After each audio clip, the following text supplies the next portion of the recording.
Assalamu alaikum guys. Today we're gonna start a new review series of Honda Levo 110cc. Today is the first episode of our review series. আজকে আমরা কথা বলবো Honda Levo ড্যাশবোর্ডটা নিয়ে। যেহেতু বাইকের ফার্স্টে জিনিসটা থাকে সেটা হচ্ছে ড্যাশবোর্ড।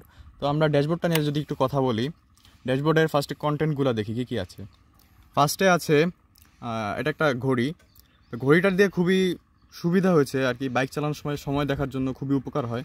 এরপর আমাদের আছে ফুয়েল মিটার। তার নিচে আছে টোটাল কত কিলোমিটার বাইকটা চলছে সেটা। আবার এই যে একটা বাটন আছে, বাটনটা দিয়ে হচ্ছে ঘড়িগুলো অ্যাডজাস্ট করা যায় অথবা ট্রিপ মিটার দেখা যায়। তো ট্রিপ মিটার হচ্ছে বারবার রিসেট করা যায়। আমরা যদি এটাকে চাপ দিয়ে ধরে রাখি তাহলে হচ্ছে ট্রিপ মিটারটা জিরো হয়ে যায়। এটা খুবই ভালো জিনিস।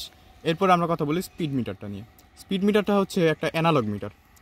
স্পিড মিটারটা অ্যানালগ না দিয়ে যদি ডিজিটাল মিটার দিত তাহলে জিনিসটা আরও খুবই ভালো দেখা যাইতো, আমাদের কাছে পছন্দ হইতো।